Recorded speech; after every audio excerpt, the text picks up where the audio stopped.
Bonjour à tous. Alors cette semaine, on se retrouve pour faire un effet assez classique qu'on peut faire avec Premiere Pro et un petit peu avec After Effects si on veut faire du suivi plus précis. Et on va voir tout de suite la vidéo finale, ce qu'on a fait et comment on va le faire par la suite. Psst, il y a quelqu'un? Oui, moi, enfin, toi, quoi. Hein? Là, dans le cadre. Normal, quoi. Tu fous quoi dans ce cadre? Bah, je me suis dit, comme tu ne pouvais pas m'encadrer, voilà, quoi. Bon, allez, fais pas cette tête-là. Profites-en pour nous expliquer comment on fait ce genre d'effet. Bon, ok. Allez, on se retrouve sur l'ordinateur. Voilà, donc on se retrouve comme promis sur l'ordinateur pour voir un petit peu comment on fabrique ça. Vous allez voir que c'est pas si sorcier que ça. Il faut faire bien entendu deux plans. Vous allez faire un plan qui va concerner le cadre. Vous allez vous filmer sur un fond plus ou moins neutre. Là j'ai fait un fond noir pour pouvoir après apparaître dans le cadre photo. Donc cette première vidéo c'est assez simple, hein. Le plus compliqué finalement c'est au tournage puisqu'il faut penser à faire les répliques correctement pour qu'elles puissent se chevaucher. Sur Premiere on va faire le montage en lui-même. Et sur After Effects on fera le suivi pour le tracking quand on va déplacer le cadre. Donc pour le montage, la plupart du temps ça va juste être décidé quelle vidéo on utilise. Donc ici vous avez les deux vidéos, parce qu'il vous faut à la fois la vidéo qu'on tourne par rapport au cadre visible, si jamais j'ai pas la vidéo qui se met par-dessus. Là j'ai employé une technique simple, puisque le cadre bouge pas pendant quelques frames. Et donc j'ai décidé de faire tout simplement du masquage.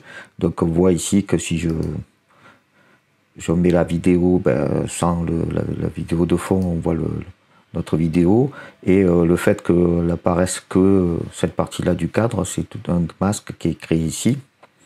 Pour créer un masque, il faut bien penser à sélectionner donc la vidéo, à faire l'outil masque avec, ici on a l'ellipse, le rectangle ou la plume. Donc ici j'ai utilisé le rectangle, hein, parce que c'est un rectangle le cadre et qui bouge pas. Donc chaque fois vous allez voir ici on a nos deux vidéos. Ici on a que la vidéo de face pour changer un peu de plan. Ici de nouveau les deux vidéos avec la vue arrière, la vue de face,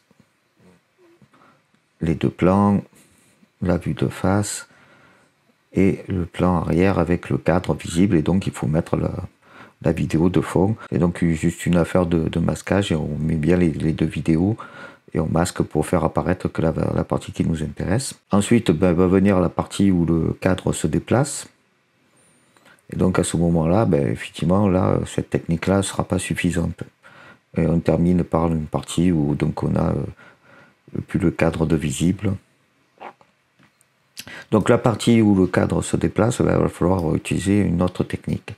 C'est là qu'on va basculer sur After Effects. Sur After Effects, on récupère donc le plan. Pour le faire sur Premiere Pro, tout simplement, la partie que vous voulez modifier, vous la sélectionnez, faites un clic droit, remplacez par une composition After Effects. Ça vous ouvre After Effects. Et dans After Effects, vous avez déjà votre vidéo de fond. Ah, donc ici, sans par exemple sans la vidéo du cadre.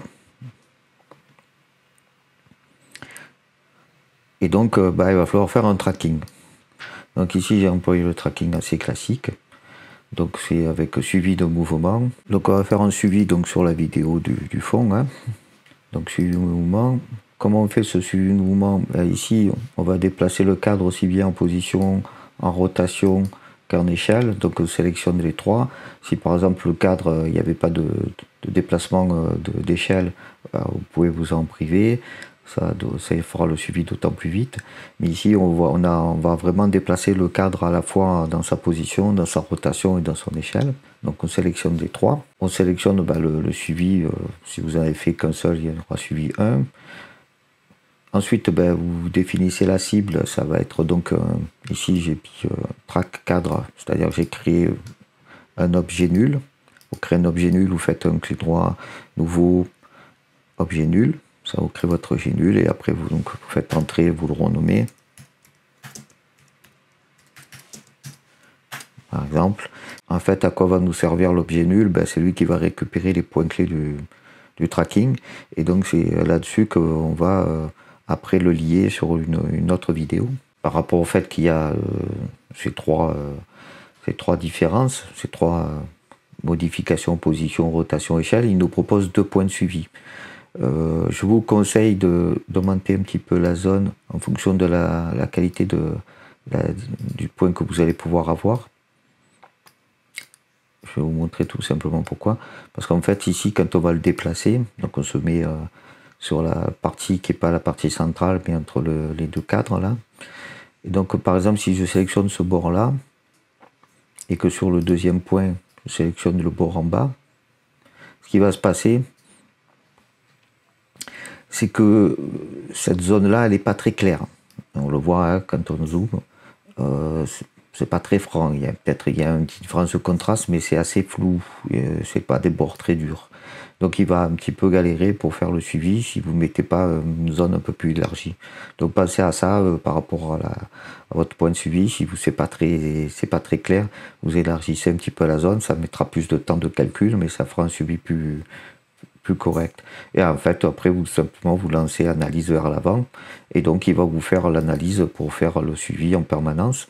Donc il va falloir tout simplement suivre, et à certains moments, quand il décroche, remettre en position pour que le suivi soit le meilleur possible. Et une fois qu'il aura terminé ce suivi-là, ben, vous allez avoir la possibilité d'appliquer le suivi. Et c'est comme ça que TradCadre va obtenir après des points clés de suivi. Si j'appuie sur E pour avoir les points clés, ben vous voyez qu'effectivement, position, échelle, rotation ont des points clés à chaque image qui ont été calculés par rapport à notre suivi et qui nous permettent de suivre très précisément le cadre. À quoi ça va servir? Ben, on rajoute une vidéo par-dessus. Cette vidéo par-dessus, c'est celle de ça va être celle qu'on a pris par rapport au cadre. Hein, qu'on a fait au fond cadre, et donc ben, pour pouvoir la rajouter et pour pouvoir faire le suivi, on va utiliser un effet dans les effets qui s'appelle 4 coins. Cet effet 4 coins, il sert à quoi? En fait, il sert à indiquer à notre image de fond où elle va se retrouver et qu'elle va faire le suivi en permanence. C'est-à-dire que donc si je vais sur ma vidéo, donc le cadre, dans l'effet, dans 4 coins, 4 coins, il va vous rajouter, vous voyez ici, les 4 points, les 4 coins de l'objet qu'on veut plaquer sur notre fond. On a les clés qui vont correspondre donc au coin supérieur gauche, supérieur droit, inférieur gauche, inférieur droit. Et en fait, tout simplement, par rapport à notre plaquage, de temps en temps, ça va mal s'appliquer et il va falloir rajouter manuellement des points clés pour dire là ça va pas. Donc, par exemple ici je ne l'ai pas réglé, hein. À certains moments, on le voit ici ça dérive un peu. Et plus vous mettez de points clés pour rectifier, plus précis sera le résultat et plus agréable sera le résultat. Alors pour bien faire, il faudrait ici, au moment où le doigt passe sur la partie du cadre qui est cachée, faire un masque pour enlever cette partie là pour voir le doigt et pas la vidéo d'en dessous. Au niveau de la vidéo, j'ai juste aussi modifié son opacité.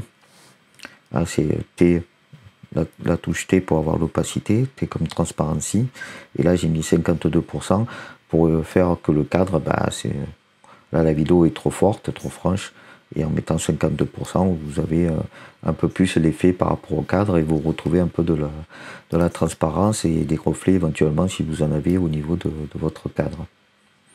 Si vous mettez une source de lumière par derrière, il y aura un peu plus de réflexion et donc le fait de faire en transparence, ça va retrouver cette réflexion qui ne sera pas perdue. Voilà, donc vous voyez, donc ça vous permet de faire le suivi comme ça. Et donc comme vous êtes lié entre vous voyez ici sur la transparence au niveau de la table également, pour bien faire, il faudrait vraiment faire le tracking aussi sur la partie transparente pour mettre la vidéo, parce que là on voit que c'est un peu sombre. Là c'est noir, donc il n'y a pas la vidéo apparente, il faudrait faire pareil pour cette partie-là. Pour vraiment chipoter et faire les choses au mieux possible.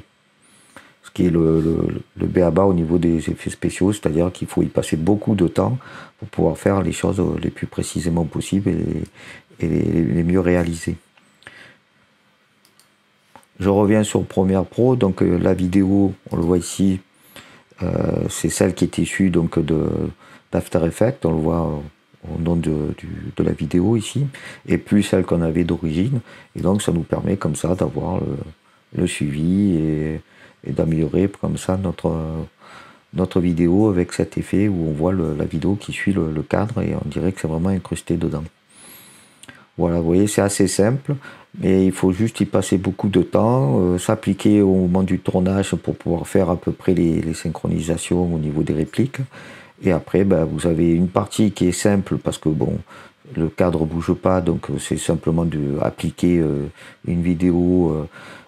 Vous pouvez utiliser la même technique 4 coins hein, également sur Premiere pour pouvoir faire appliquer la vidéo sur votre cadre, ou alors mettre la vidéo, la déplacer en position, etc., en rotation, comme j'ai fait ici.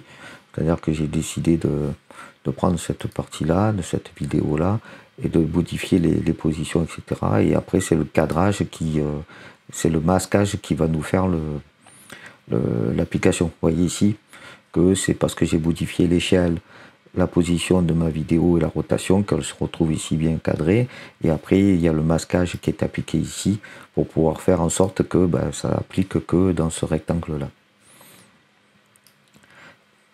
Tandis que ici, ben, il a fallu faire du suivi sur After Effects.